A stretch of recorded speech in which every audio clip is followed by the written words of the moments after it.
میرے جتنے بھی غیور عوام سے ڈیرہ غازی خان کے لوگ میری سن رہی بات، ابھی آپ لوگوں کا وقت ہے کہ آپ لوگ باہر نکلیں. میں اس وقت اکیلی نہتے ہو کے میں غازی گارڈ پل جا رہی ہوں، میں وہاں پہ بیٹھنے جا رہی ہوں، میں عوام کا مقدمہ لڑنے جا رہی ہوں، میں عمران خان کا مقدمہ لڑنے جا رہی ہوں، میں پاکستان کا مقدمہ لڑنے جا رہی ہوں.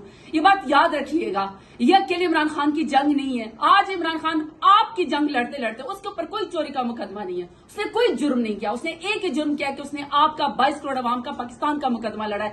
آج اس کو تشدد کر کے اس وقت جو ہے اس کو اریسٹ کر لیا گیا، مار دیں گے اس کو. میں آپ کو بتا رہی ہوں کہ اندر وہ مار دیں گے اگر آپ لوگ ابھی اپنے لیے کھڑے نہ ہوئے، آپ پاکستان کے لیے کھڑے نہ ہوئے.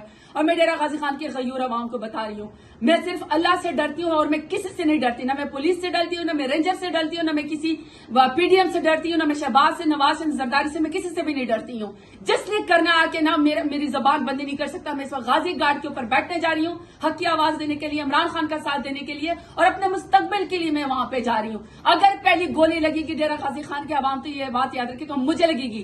جو مجھے ڈر نہیں لگتا تو پھر آپ کیوں نہیں پہنچ رہے اب اور اسی وقت میرا ساتھ دینے کے لیے، عمران خان کا ساتھ دینے کے لیے اور اپنی نسلوں کے لیے اس وقت آپ لوگ میرا ساتھ دیں. پہنچے آپ لوگ سارے غازی گارڈ پہنچے.